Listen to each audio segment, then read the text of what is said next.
In section 5.1, we are going to learn 3 ways to show proportional relationships. So the learning target is to be able to determine if something is proportional or not, either given a table, a graph, or an equation. So the first one we're going to start with is knowing if a table represents a proportional relationship, and that occurs when the x values are all multiplied by the same number to get their corresponding y values. So let's take a look at an example. If we have a t-chart or a table, we have x on the left always and y on the right. And let's say that these values are 12 and 4, 36 and 12, 18 and 6, and 30 and 10. So this would be an example of a proportional relationship because we always multiply the x value by the same number to get the corresponding y values. So another way to think about that is that it's a proportional relationship because every time I divide y by x, I get the same answer. Now let me show you what I mean. If I take the y of 4 and divide it by the x being 12, I would have 4 divided by 12, and that is 1/3. Now if I take another pair of x's and y's and divide the y by the x, so I'm going to have 12 divided by 36, and I simplify that. Oops, that's a 6 there. Then I would get 1/3 again. I'm going to keep going, so I'm going to do 6 divided by 18, and that's 1/3. And finally I'm going to do 10 divided by 30, and that's 1/3. So because every time I divide the y value by its corresponding x value, I get the same answer, that means it's a proportional relationship. Down at the bottom it says, so we always multiply the x by 1/3 to get the y.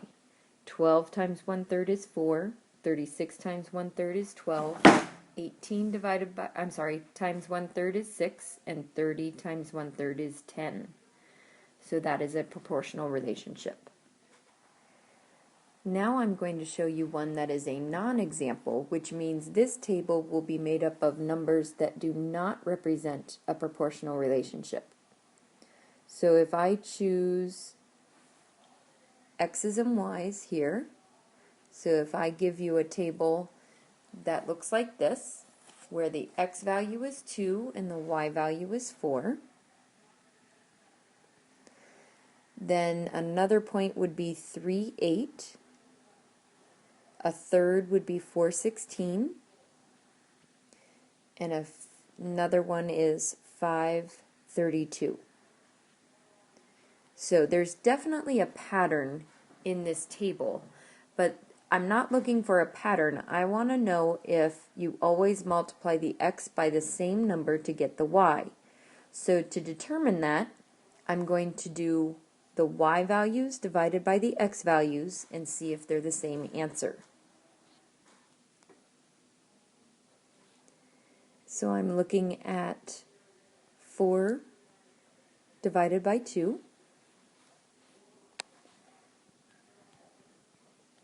and that equals 2.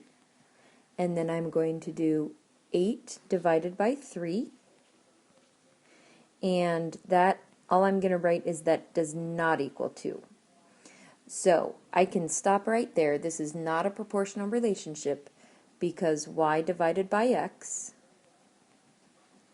does not result in the same answer.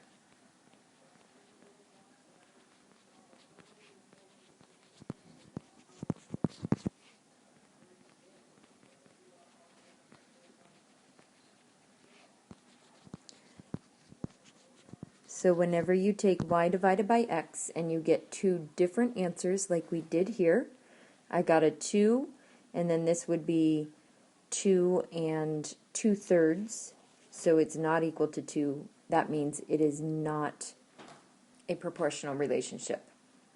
So down in this bottom blank, so we don't always multiply x by the same number to get the y.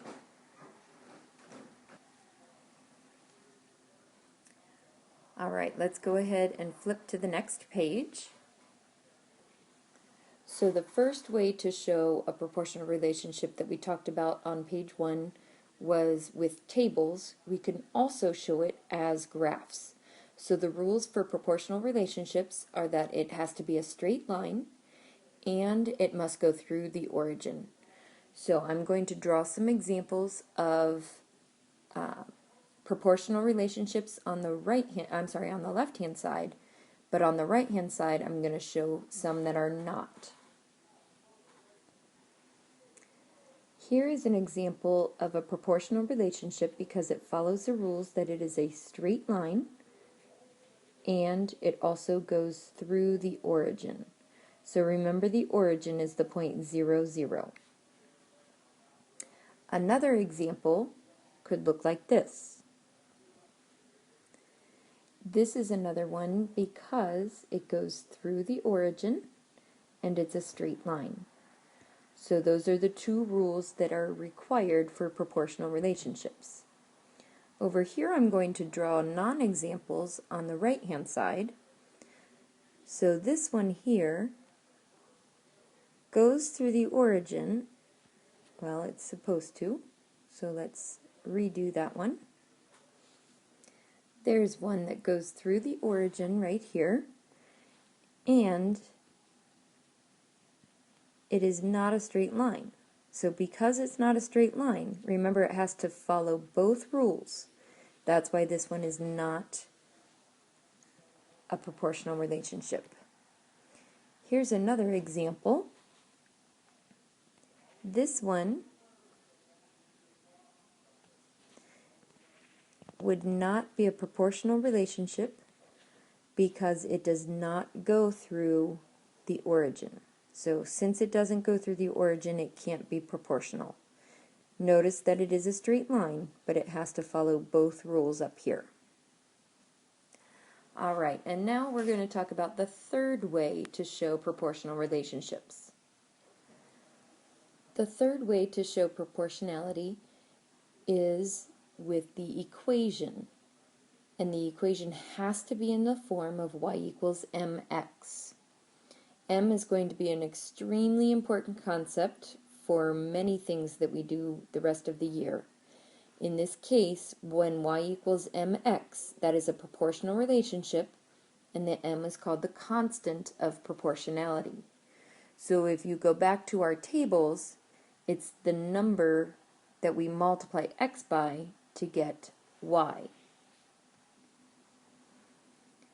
So again, whatever we multiply x by in the table to get y is called the constant of proportionality. So in an equation, that number that we multiply x by is our m. So the m, if you remember about the tables, we found out that number by dividing y by x. So the m is equal to y divided by x. And that's how we're going to find the m value. So in an equation, here's an example. We would have y equals negative 15x. The m value is the number we multiply x by to get the y. So here, m equals negative 15. Now, for the non-example, I'm going to say that y equals negative 15x plus 8. The reason this does not work is that it's not in this form y equals mx. So in order for it to be proportional, you cannot add or subtract anything in the equation. So to summarize the notes, there are three ways we can show proportional relationships. One is a table where the x value is always multiplied by the same number to get the y value. The second way is by looking at a graph, and the graph has to be a straight line that goes through the origin. And the third way is an equation, and it must have this form of y equals mx. We are not allowed to add or subtract anything to that y equals mx formula for it to be proportional.